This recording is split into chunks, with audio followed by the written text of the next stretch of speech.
আমাদেরকে দুর্নীতি করে হারিয়ে দিয়েছে ভারত। ম্যাচ হেরে ভারত ও আইসিসিকে নিয়ে এক অবিশ্বাস্য মন্তব্য করলেন ডেভিড মিলার। প্রিয় দর্শক, বিস্তারিত জানতে হলে ভিডিওটি না টেনে শেষ পর্যন্ত দেখতে থাকুন। আর আপনি যদি আমাদের চ্যানেলে নতুন হয়ে থাকেন তাহলে এক্ষুনি সাবস্ক্রাইব করে রাখুন।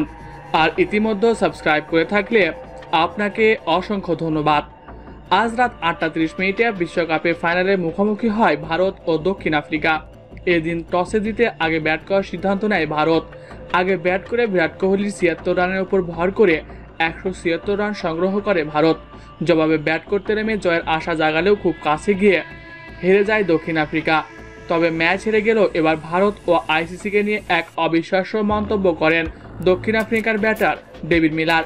ম্যাচ শেষে মিলার বলেন, দেখুন, প্রায় প্রতি ম্যাচেই ভারতকে সুবিধা দিয়েছে আইসিসি। এ ম্যাচেও আইসিসি ভারতকে বেশি সুবিধা দিয়েছে। ম্যাচে এমন কিছু সিদ্ধান্ত ছিল যা আমাদের পক্ষে ছিল, সেটা দেয়নি। আবার এক্সট্রা ওয়াইডগুলো দিয়েছে।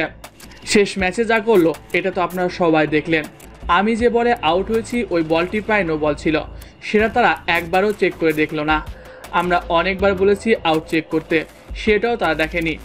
এমনকি যে ক্যাচটি নিয়েছে সে ক্যাচটি রিপ্লে ভালো মতো দেখায়নি টিভি আম্পায়ার। এমন সিদ্ধান্ত খুব তাড়াতাড়ি তারা আমাকে আউট দিয়ে দিল। তারা নো বল একবারও চেক করলো না। বরাবর ভারত আইসিসির কাছে সুবিধা পেয়ে থাকে। এ ম্যাচেও সুবিধা পেয়ে তারা চ্যাম্পিয়ন হয়েছে।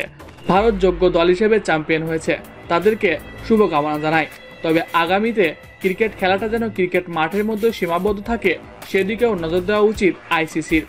প্রিয় দর্শক, খুব কাছে গিয়েও ম্যাচ হেরে গেল দক্ষিণ আফ্রিকা। এটা দেখে আপনার কেমন লাগছে কমেন্ট করে জানিয়ে দিন। এছাড়াও খেলাধুলার সকল আপডেট সবার আগে পেতে হলে আমাদের চ্যানেলটি সাবস্ক্রাইব করতে ভুলবেন না।